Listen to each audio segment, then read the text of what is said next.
Terlebih dahulu saya ingin memohon maaf kepada saudara dan saudari sekalian kerana dalam keadaan negara kita sedang berhadapan dengan cabaran besar menangani pandemik COVID-19, saya terpaksa tampil untuk menjelaskan kedudukan Kerajaan Perikatan Nasional dan keabsahan saya sebagai Perdana Menteri.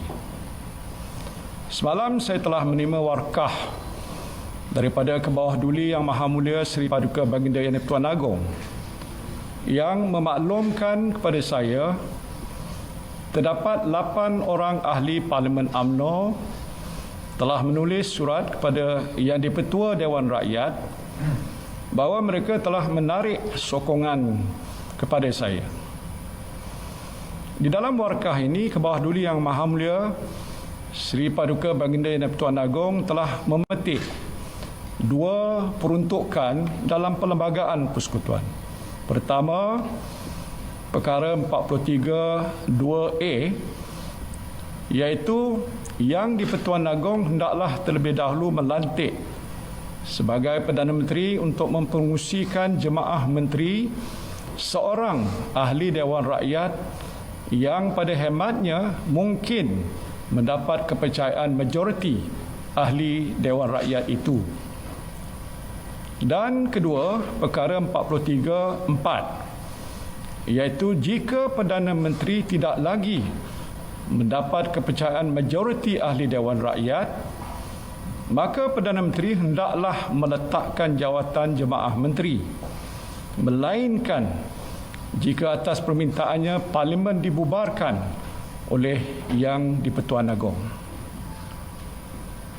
Sehubungan itu, saya telah dititah menghadap oleh Kebawah-Duli Yang Maha Mulia Seri Paduka Baginda Yang di-Pertuan Agong pada jam 11 pagi hari ini. Dalam majlis menghadap pagi ini, saya telah menyembah maklum kepada Kebawah-Duli Yang Maha Mulia Seri Paduka Baginda Yang di-Pertuan Agong bahawa saya telah menerima sejumlah surat akuan daripada ahli-ahli Dewan Rakyat yang meyakinkan saya bahawa saya masih mempunyai kepercayaan majoriti ahli Dewan Rakyat pada masa ini. Sehubungan itu, peletakan jawatan saya di bawah perkara 43(4) Perlembagaan Persekutuan adalah tidak berbangkit. Namun saya juga sedar bahawa kedudukan saya sebagai Perdana Menteri seringkali dipersoalkan. Maka saya telah menyembah maklum kepada Kebawah-Duli Yang Maha Mulia Seri Paduka Baginda Yang di-Pertuan Agong bahawa saya akan menentukan keabsahan saya sebagai Perdana Menteri di Parlimen. Suatu usul undi percaya kepada saya akan dibentangkan di Dewan Rakyat ketika Dewan Rakyat bersidang pada bulan September. Melalui cara ini, kedudukan saya sebagai Perdana Menteri dan Perikatan Nasional sebagai kerajaan yang memerintah akan dapat ditentukan mengikut lunas undang-undang dan perlembagaan. Alhamdulillah, Kebawah-Duli Yang Maha Mulia Seri Paduka Baginda Yang di-Pertuan Agong telah memperkenankan cadangan saya ini.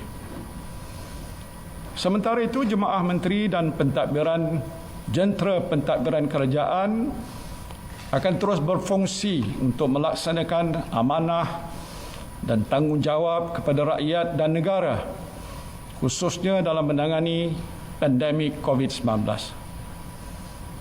Saya akan memastikan program vaksinasi yang sedang berjalan pada masa ini tidak akan terganggu dan terus dilaksanakan mengikut jadual. Begitu juga bantuan-bantuan yang telah diumumkan oleh kerajaan akan dapat diterima oleh rakyat tanpa sebarang halangan. Saya menyeru kepada semua penjawat awam, khususnya para frontliners, agar terus tabah melaksanakan tugas dan tanggungjawab anda tanpa terganggu dengan kamalat politik yang sengaja dicetuskan oleh pihak-pihak tertentu yang cuba menangguk di air yang keruh. Saya tahu bahawa mereka kurang senang dengan ketegasan saya untuk tidak melayan beberapa tuntutan mereka, termasuklah desakan supaya saya mencampuri urusan mahkamah untuk membebaskan beberapa individu yang sedang didakwa atas kesalahan jenayah. Saya juga telah dituduh menderhaka kepada raja, sedangkan apa yang saya lakukan adalah semata-mata untuk memelihara keluhuran perlembagaan dan mempertahankan kemuliaan institusi raja berperlembagaan.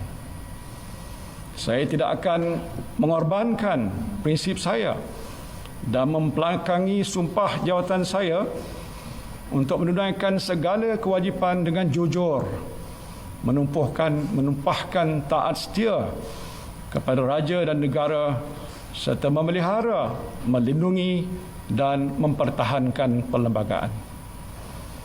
Saya doakan agar rakyat dan negara kita terus dilindungi oleh Allah Subhanahu wa taala dan kepadanya lah jua kita berserah. Faiza azamta fatawakkal 'ala Allah. Wabillahi taufiq wal hidayah. Wassalamualaikum warahmatullahi wabarakatuh.